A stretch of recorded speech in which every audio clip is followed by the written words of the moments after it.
I'm sure we'll get to questions here just about the roster and those type of things. But I got a question for you. How many of you have ever been through like a fall camp?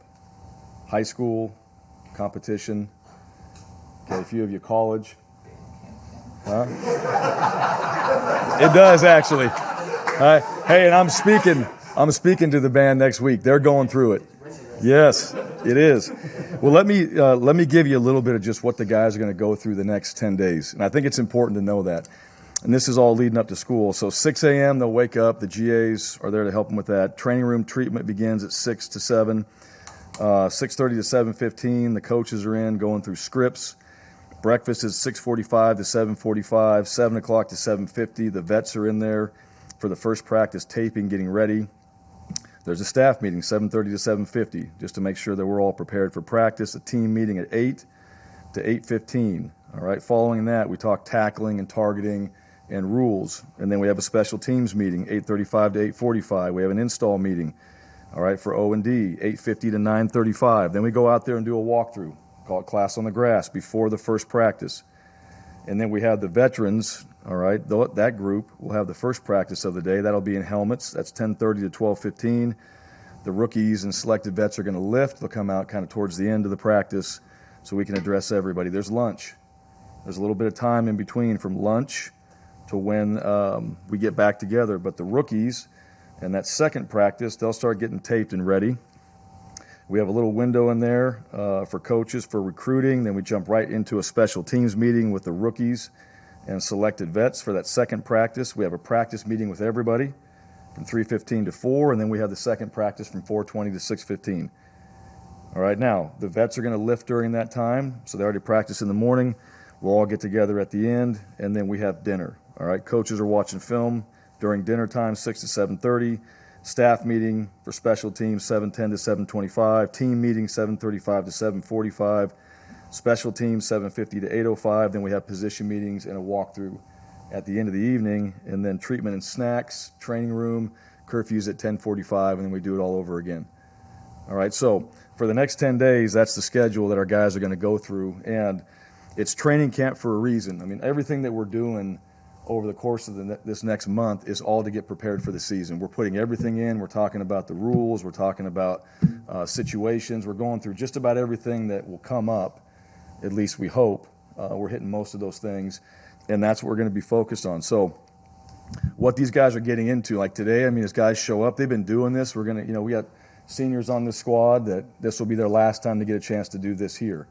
And for us, it's a big day. So opening day to get everybody here, make sure everybody's good, and then we start practice on Friday because right now everybody's 0-0. All right, nobody's won a game, nobody's played a game, and our opportunity is right in front of us. So what we do in training camp is going to be extremely important, all right, to our success for the rest of the season. So know what these guys are doing. School starts on the 16th, and I say that because I don't think anybody, if you haven't been through it, it's hard to appreciate, all right, the day-to-day grind that these guys go through. And I know the NFL players, you get to see it on some Hard Knocks and different things like that, but for coaches and players to lock in and really come together and build that chemistry through the game of football, spend this much time together, it's a really, really important time. And there's a lot of stuff. There's, this is talking season while we're practicing and all that. There's all the speculation of what could happen and what everybody thinks until you actually go out there and play. And that's the beauty of playing, is you get to settle the score in the arena.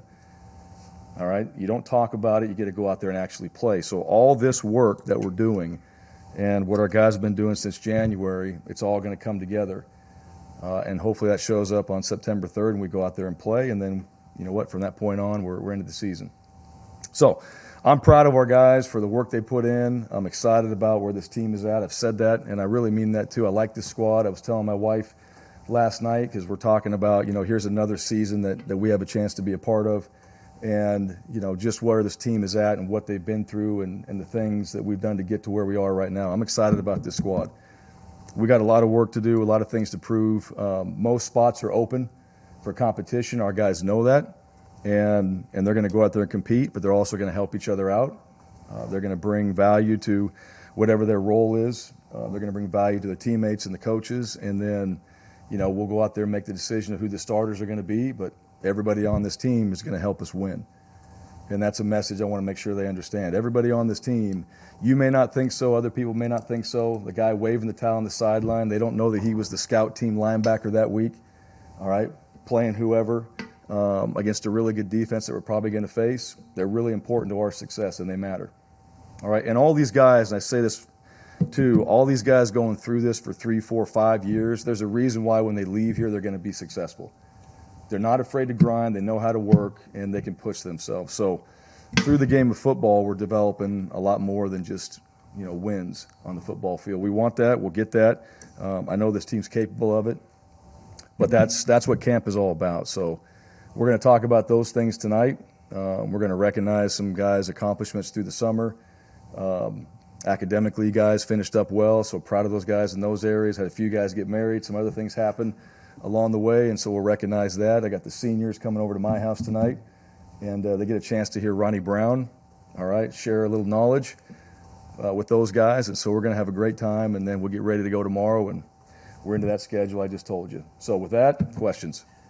Well, last year you didn't run down like this. We didn't know exactly how everything was set up, but it appears that you're working on a little different schedule, practices at a different time than you had last year. Just talk about being here for a year and how that sort of changed your approach going into fall camp. Yeah, this is similar to what we did last year. I've kind of had this schedule, but the 2 days that were split, just having the young guys in the afternoon, so they get to kind of see it installed. They get to see the practice that the older guys had a chance to go through, and then they get to go out there and execute it, and then they get to watch themselves later that evening.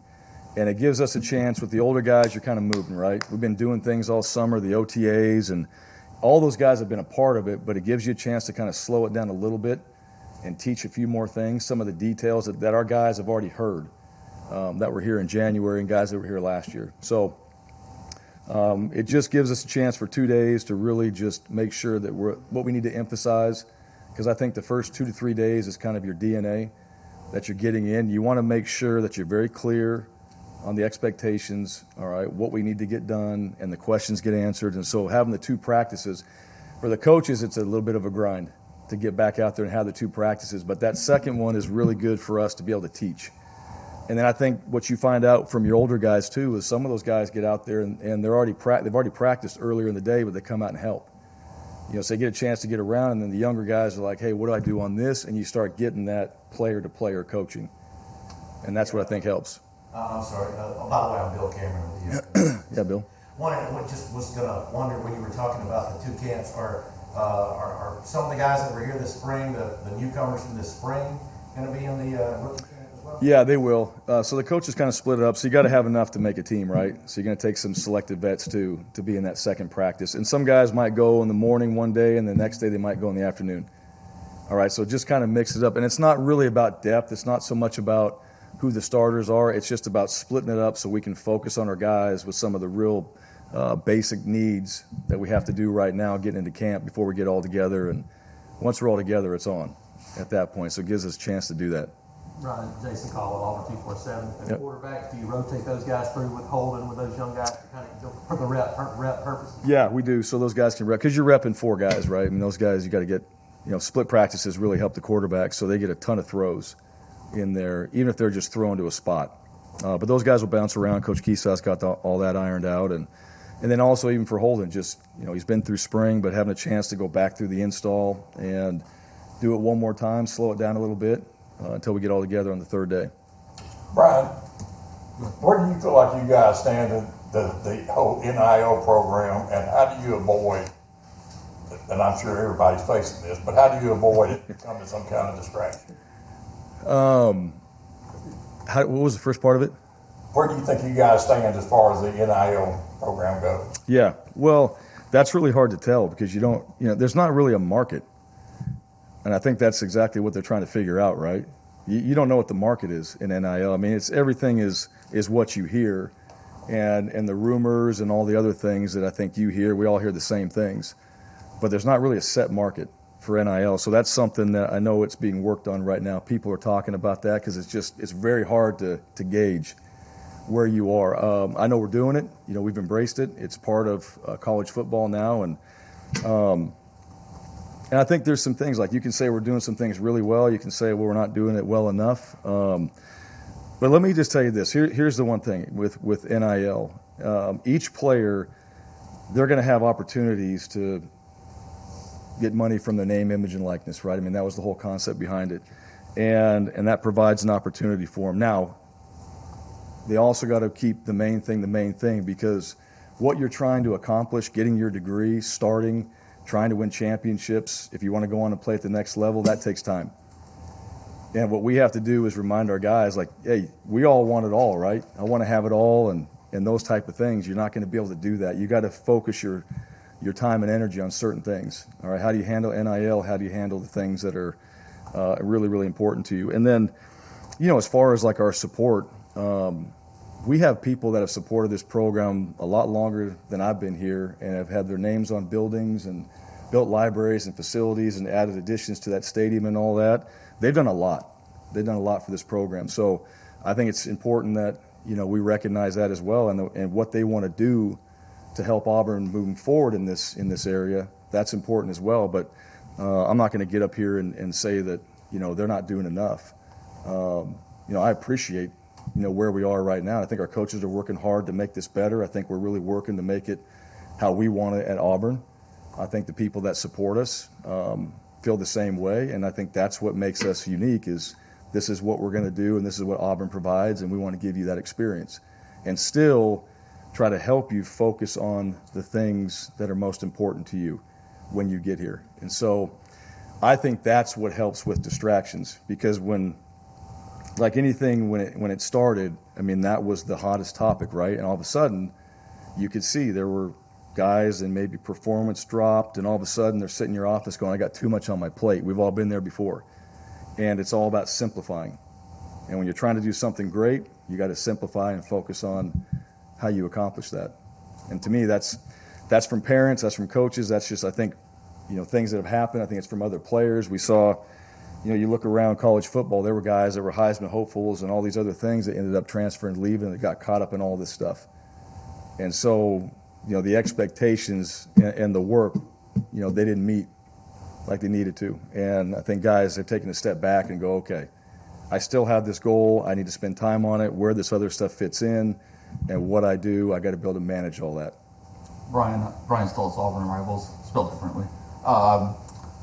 Jeff was talking about Donovan Kaufman and the steps he's taken as a leader this year. What have you seen out of him, and what do you expect out of him this year? Yeah, he's extremely hard worker, very good in the film room as far as being in there and spending time. Like, he does the stuff you need to do to be successful. He pushes himself at workouts. He's not out there when we're running decks. He's not just getting through it. He's really pushing himself. He's trying to make progress each and every time he's in a workout or he's on the football field. He's got another year of experience. He's been able to go back and watch, himself against the kind of competition that we're going to play, and the things that were good, things that were bad, and he's in there studying. I mean, he's doing what anybody would do to try to be successful, and just spending the amount of time necessary to do that. And I don't think it's going to be any different in fall camp. I think he'll show up, and I think he's also got confidence because he knows he's going to prepare himself. And not everybody does that. That's one thing. I think at this level, a lot of guys, in high school, you can play. You can get out there, you can play, and you get to the ball, you catch the ball, whatever. You've got physical tools to go out there and be a really successful football player. Get to this level, everybody's good. All right, now what separates you? What you know. All right, how you prepare. The things you do going into each and every practice. Like, he's starting to take that pro approach as a player, and he needs to do that, and I think more guys are following in that lead. I think that will help us. Coach, when did you hear about TJ Finley's issue, and what's his status as far as practice tomorrow? Yeah, he was here. He'll be here tonight. He'll practice tomorrow. So, we're aware of what's going on. Brian, is Jeremiah Wright now on the defensive line, and what have you seen out of him this summer in terms of his work? Yeah, he is. He's gonna be back on the defensive line. He and I had a conversation about that. That's where he wanted to be. And I think that's important too. I think, a guy that wants to play a certain position as well. And he's a smart guy. He's thought it out. This is not just an impulse thing. He's thought about it, what he wants to do. I think he's healthy now, his knee, it held him back. And when you're a bigger guy, I think that's what's more difficult is you're going to lift more weight, you're going to carry more weight, you're going to do all those things. So when you have an injury like an ACL, it takes time. Maybe not as, and probably longer than what it would take for a skill player. Just the pounding and the things that he's been asked to do. But I really think he's come along. I think the summer's been good for him. I think Coach Brumbaugh is excited about getting to work with him now and having a chance to really get him on the D-line and focus on that position, and that's going to help him, and that's going to help us. We talked to Keith about Shedrick, and he said you can, even just physically, you can see the difference in him doing the things he's done. What are your expectations for him after the way he finished last year? Yeah, you can definitely see, and for an older player too, that's hard to see that physical transformation happen, but you can see it with him. He and Owen, DK are all guys that on the decks, those guys were crushing it. So they showed tremendous grit, toughness, and conditioning. Expectations for him just every day. Really every day, just be exactly who he's capable of being. I think that's the biggest thing for Shed. I love Shed. I love his approach. I love his attitude about everything, and I think he can be a really, really good player. Just be consistent every single day, and that's not that he's not, but I think that's the key for him. And he's at that point in his career. That's what you should be. That's how a pro approaches every single day. That's how a veteran player approaches every single day when you're a good player. And he's shown that. He's been very, very good about what he's doing workout wise, how he takes care of his body.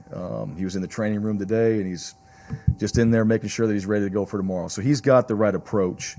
And then, lead that group of wide receivers. We got more depth. I think that area has improved. Now, be an example, help lead that group, help Coach Hilliard, all right, in the offensive side of the ball, lead the wide receiver room, and let's make that, one of the strengths of our offense.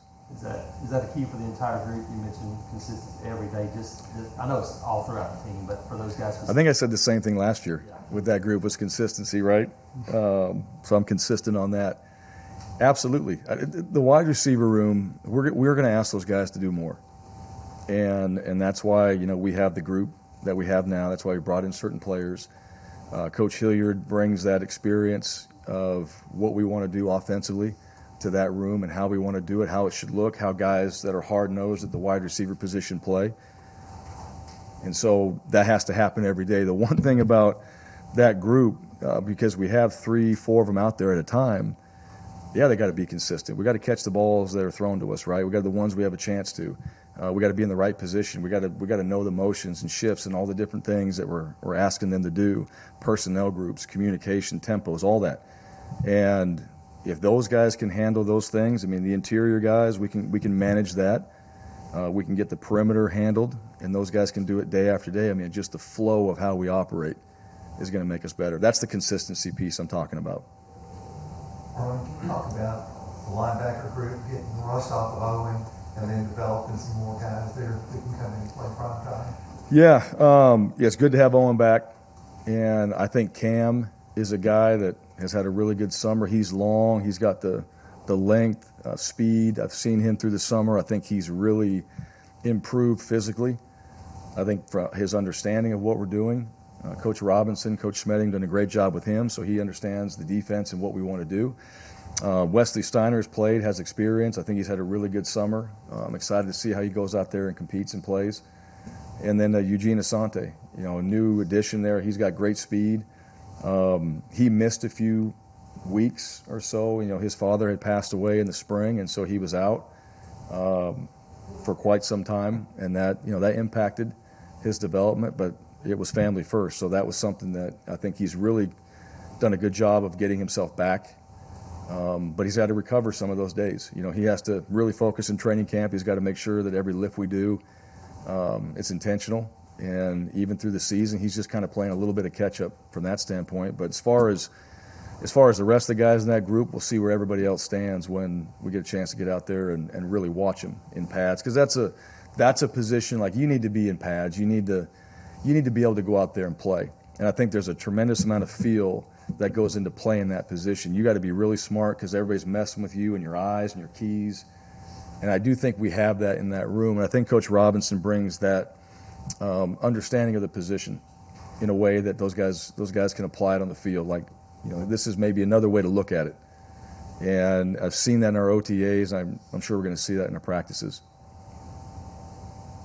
Bryan, you mentioned in Atlanta that you thought the offensive line is sort of a group that's flying under the radar. How much competition do you sort of see in that group going into camp right now? Obviously, so many seniors in there. And what sort of is? Yeah, they're going to compete, and I think that group has worked really well this summer. I think Coach Pittman, that was an emphasis for him, working with that particular group. There's experience there, but we still got to figure out who the best five are. And you got guys like Brandon Council that's coming on. You got Stutz that's coming on. You got some other guys, KJ. I mean, they've all done things this summer to change their bodies, to physically get stronger, to understand what we're doing better. I think Coach Friend's done a really good job teaching these guys and our offensive staff to help them so they understand the schemes better, what we want to accomplish, how we want to do it. So, yeah, I mean, that group, I know when I first got here, I mean, that group was, again, right? They were always under fire. Okay, everybody's talking about the O-line, and I mean, it just is what it is. And so I think we have good players in that group. I think we showed it last year at times. I don't think we're consistent enough, and I think we got to find guys that are going to be able to do that through 4 quarters. That's the biggest thing, because you're playing against some really good guys up front. You play the best defensive lines in the country, all right, in the SEC. So that's a challenge, and that I think physically we're much better than we were a year ago. So that will help. And I think that's one thing about this game. We can talk about, mindset, is a guy tough enough and all that. If you physically can't whoop somebody, it's hard to say that, go out there and have confidence when you can't physically whoop somebody yet. So we needed to physically get ourselves better, and we did that.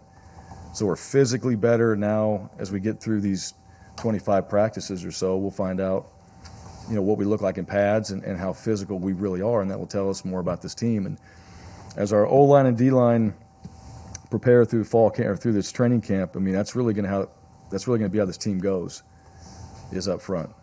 All right, with those two groups. And I think we got some good D linemen. I think we improved in those areas, so that will help our O-line improve as well. He said that Tavares might be the most improved young player on the offensive side. I know you said last month that he said he's a completely different player than he was last season, but what's the biggest change that you've seen from him in the last year? Yeah, I think just experience, growing up, deciding that, hey, there's a purpose every day to try to go out there and make an impact. I mean, it's really what it is.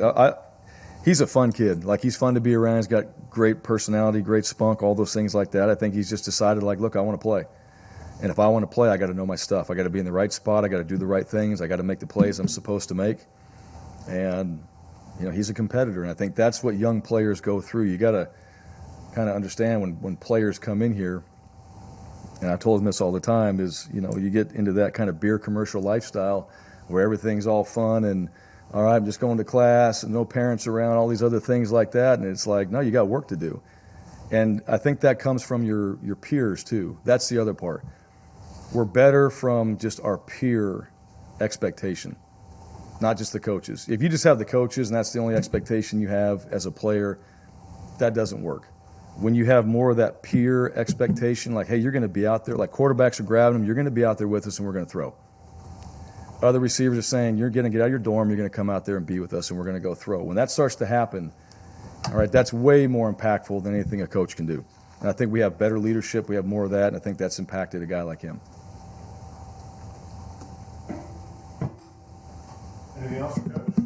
Bryan, Jeff was talking about Owen's injury last season, how just kind of heartbreaking that was for him. But how much of a difference do you expect maybe the defense to have this fall as compared to the spring when they've got their quarterback out there to learn the schemes and learn what's going on? Yeah, no question he makes an impact. He's a difference maker. He does understand what we're doing out there. I think he brings guys with him. So, yeah, it did. It hurt. Yeah, I think, injuries happen. Like, you lose good players at times, right? But I also think, like, his leadership, and I thought Wooten, he was a guy that he really stepped up. And we missed Chandler, too, like his leadership. That's one thing. I mean, that's another part. I think other guys have, like DK and some other guys we mentioned, have really taken some ownership in that area. But you got a guy like Chandler Wooten. You got a guy like Owen Pappo that are leading your team. and then one of them gets hurt, and then Chandler was taking all the reps on everything, and never complained one time. He was doing everything he could. So to have Owen back out there, and now, all right, who steps up with him? Another guy, Zion Puckett. You guys haven't had, just in the secondary. I'll just bring that up. Zion Puckett had a shoulder injury and all that, but this guy, he's going to have a great training camp. I know that. He's had a great summer. Really like him. I think he's worked very hard, kind of quietly, to kind of get where he's at right now, and I'm looking forward to him in the back end. And then, those guys up front. I mean, as far as our linebackers go, your best friends are the D linemen. So those guys up front, the additions of Imba and Jason Jones and some of those guys that we have in here, Burks being healthy, that's going to make a difference for those guys behind.